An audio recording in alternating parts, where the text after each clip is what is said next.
Hello, beautiful mommies. Myself, Dr. Mandakini, M&M hospital Mahua and Hajipur. आज मैं बात करूंगी प्रेगनेंसी के अगले सीरीज यानी कि 8 मंथ ऑफ प्रेगनेंसी के बारे में। 8 मंथ ऑफ प्रेगनेंसी जो कि शुरू होता है लगभग 33 वीक से लेके 37 वीक तक। 33 वीक इसलिए और 37 वीक इसलिए क्योंकि हर मंथ में सिर्फ 4 हफ्ता नहीं होता है, 4 हफ्ता 3 या 4 दिन इस तरह से, इसलिए थोड़ा सा ये वैरी करता है। तो 8 मंथ ऑफ प्रेगनेंसी में अब माँ को बहुत परेशानियाँ आने लग गई हैं, स्पेशली हार्ट बर्न की परेशानी, जैसे कि हमेशा गर्दन पे लगेगा कि खट्टा पानी आ रहा है, क्योंकि आपका बच्चा बिल्कुल आपके डायफ्राम एक पर्दा होता है आपके चेस्ट और एब्डोमेन के बीच में। तो आपका जो यूट्रस है वो डायफ्राम को बिल्कुल टच कर रहा है, और डायफ्राम के इरिटेट होने से और प्लस आपका स्टमक जो खाना का थैली होता है वो भी बिल्कुल दब रहा है। तो आप थोड़ा सा खाना खाएंगे तो वो नीचे जाने के बजाय थोड़ा सा ऊपर की तरफ भी चढ़ेगा, जो भी गैस्ट्रिक जूस है वो ऊपर की तरफ चढ़ेगा, जिससे आपको बहुत ज़्यादा हार्ट बर्न की परेशानी यानी जलन, जिसको बोलते हैं लोग कि हमको छाती में बहुत जलन फील होता है, हमेशा चढ़ा चढ़ा लगता है, यहाँ तक खट्टा पानी आता है, मुंह में खट्टा पानी आता है, इस तरह की परेशानियाँ बहुत ही ज़्यादा परेशान करती हैं मदर्स को। दूसरा दिक्कत, सांस लेने में परेशानी आने लगती है, क्योंकि इस समय फिर से वही बात है कि आपके डायफ्राम को आपका यूट्रस टच कर रहा है, आपका फेफड़ा दब चुका है, तो आपको सांस लेने में भी दिक्कत होगी। तो इस समय आपको बेहतर फील होगा बैठने, सिटिंग पोजीशन में। इस समय लेटे रहने पे लगेगा कि आपको सांस नहीं आ रहा है, आप फटाक से उठ के बैठ जाते हैं, तो इस समय आपको बैठने पे ज़्यादा अच्छा लगता है। और यह सब इसके कारण हो रहा है क्योंकि आपका बच्चा अभी हड्डी के नीचे नहीं उतरा है और वो बिल्कुल डायफ्राम को टच कर रहा है। तो इस समय हम लोग पेशेंट को एडवाइस करते हैं कि उनको स्मॉल फ्रीक्वेंट मील लेना है, छोटा छोटा खाना खाना है, और दूसरा कि अपने गर्दन के नीचे थोड़ा सा गर्दन को एलिवेट कर, हेड को एलिवेट करके रखना है, तो 2-3 पिलो का यूज़ कर सकते हैं। और बिल्कुल मत घबराइए, क्योंकि ये सिर्फ 1 हफ्ते में आपको ये सेटल हो जाएगा। जब बच्चा नीचे हड्डी में पेल्विक बोन में जाने लगेगा, डायफ्राम को छोड़ेगा, तो आपको बहुत ही आराम फील होगा। और हमारी दादी नानी जैसे बोलती हैं कि हाँ अब बच्चा पेट छोड़ दिया, अब बच्चा सीधा हो गया, आपका पेट भी थोड़ा सा कम दिखेगा, आपको बहुत राहत मिलेगी। तो बस यही है कि अगर आप इस तरह का प्रॉब्लम फेस कर रहे हैं तो वो 1 से 1 हफ्ते में आपको बहुत आराम मिलने वाला है, और जिसको हम लोग बोलते हैं लाइटनिंग। इस समय बॉडी में पानी को रखने का टेंडेंसी बहुत बढ़ जाता है, यानी कि वेट गेन तो होगा ही, आपका बच्चा का वजन बढ़ रहा है, आपका वजन बढ़ रहा है, साथ साथ में वाटर रिटेंशन बढ़ रहा है।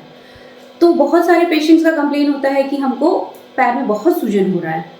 तो एक तो बच्चे के प्रेशर इफेक्ट के कारण भी लेग स्वेलिंग होता है, दूसरा लेग स्वेलिंग पैथोलॉजिकल भी होता है, यानी कि हम लोग का एनीमिया रूल आउट करना है। आपका शरीर में आपका ब्लड अच्छा है, आपका ब्लड प्रेशर अच्छा है, यानी कि प्री एक्लेम्सिया को रूल आउट करना है। अगर यह सब आपके यूरिन में एल्ब्यूमिन की मात्रा लॉस, यानी कि प्रोटीन जो हमारे बॉडी के लिए ज़रूरी है, जो कि हमको ब्लोटिंग नहीं होने देता है, पानी को शरीर में जमने नहीं देता है, अगर वो पेशाब से लॉस हो रहा है तो हमारे शरीर में सूजन आने लगेगा। तो हम लोग अगर लेग स्वेलिंग है, पेशेंट कंप्लेन कर रही हैं कि हमको पैर में सूजन हो रहा है, तो हम लोग ब्लड इन्वेस्टिगेशन में हीमोग्लोबिन जरूर देखते हैं, ब्लड प्रेशर पेशेंट का जरूर देखते हैं, और यूरिन में एल्ब्यूमिन जरूर देखते हैं। अगर ये सब ठीक है तो यह बच्चा का लक्षण, जो आप लोग बोलते हैं कि यह तो बच्चा का लक्षण है, तो हर बार बच्चा का लक्षण नहीं हो सकता, लेकिन ये फिजियोलॉजिकल यानी कि नॉर्मल बात भी हो सकती है, और ये आफ्टर डिलीवरी आपका सेटल हो जाएगा। आपका पेशाब का लगना और भी बढ़ गया है, बार बार पेशाब जाना पड़ रहा है, आपको ऐसा लगेगा कि मेरा जो बेड है वो तो बिल्कुल बाथरूम में होना चाहिए, हर बार हर 2 मिनट हर 5 मिनट पे हमको पेशाब जाना पड़ रहा है, जो कि एब्सोल्युटली नॉर्मल है। कॉन्स्टिपेशन का प्रॉब्लम बढ़ जाएगा, फ्रीक्वेंट स्टूल होगा, मतलब हर दिन में 4-5 आप स्टूल पास करेंगे और फिर भी आपको लगेगा कि आपको अभी भी स्टूल पास करना है। तो यह सब बहुत ही कॉमन प्रॉब्लम है। इस समय जो बहुत ही ज़्यादातर देखा जाता है कि पेशेंट फॉल्स पेन में आती है। फॉल्स पेन का मतलब हो गया कि झूठा दर्द।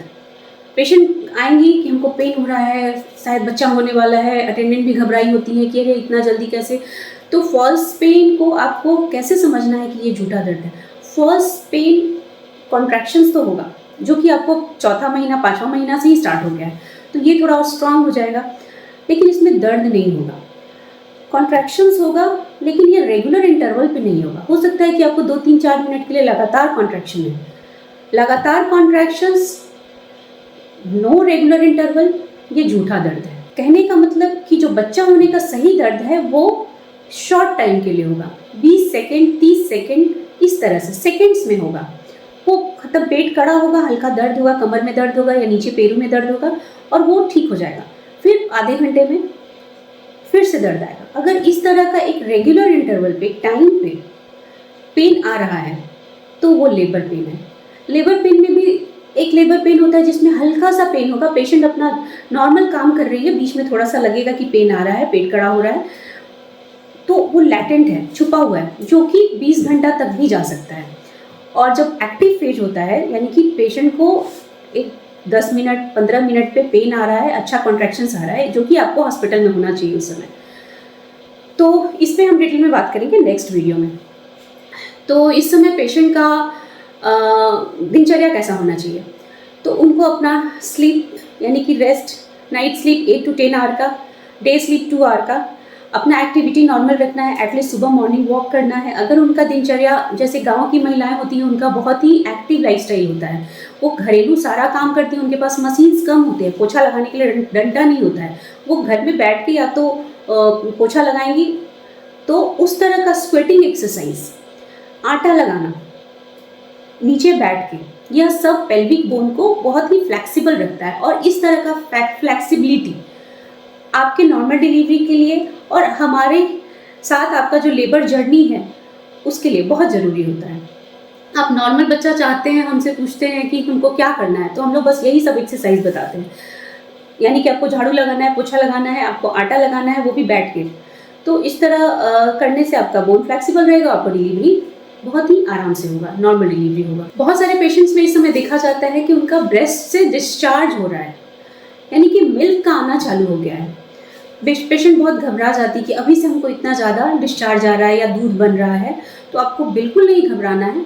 किसी किसी पेशेंट्स में ये थोड़ा सा ज़्यादा परेशान करता है, जैसे कि दर्द होने लगता है, बहुत कड़ा होने लगता है ब्रेस्ट, तो उस समय हम लोग सिर्फ एक एनाल्जेसिक टैबलेट पैरासीटामोल एडवाइस करते हैं, और उसको आपको ना गाड़ना है, मतलब आपको कुछ भी नहीं करना है। आपको क्या करना है कि आपको सपोर्ट देना है, यानी कि आपको अच्छा सपोर्ट का ब्रा पहनना है। इस समय आपको सोना कैसे है, तो लेफ्ट लैटरल पोजीशन, यानी कि बायां साइड।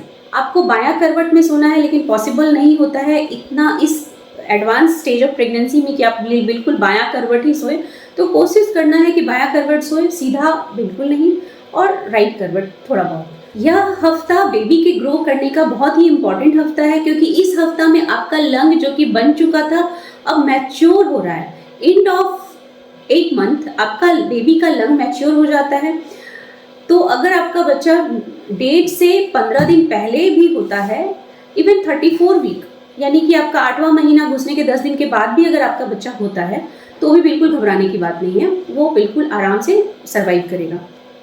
हम लोग जब एग्जामिन करते हैं पेशेंट को, तो हम लोग पर एब्डोमेन पेशेंट का साइज देखते हैं, बच्चा लाइकर का अमाउंट हमको एग्जामिन करने पे पता चल जाता है कि पानी कम है कि ज़्यादा है। बच्चा का धड़कन देखते हैं मशीन से डॉपलर लगा के, और हम इम्पॉर्टेंट चीज़, बच्चा इंगेज हुआ है कि नहीं, ये हम लोग पेरू पे जो हाथ रखते हैं और हम लोग एग्जामिन करते हैं, तो हम ये देखते हैं कि बच्चा अभी हिल रहा है, यानी कि फ्लोटिंग है, यानी कि बच्चा अभी बिल्कुल पेट में है। और अगर वो नहीं हिल रहा है, यानी कि फिक्स हो गया है, यानी इंगेज हो गया, और engagement is a very important for the process of normal vaginal delivery. तो इंगेजमेंट अगर हुआ है, तो नीचे से जब हम एग्जामिन करते हैं, बच्चेदानी के मुंह को चेक करते हैं, तो बच्चेदानी का मुंह भी थोड़ा सा शॉर्ट होना चालू हो जाता है, जिसको हम लोग अपने टर्म में इफेसमेंट बोलते हैं।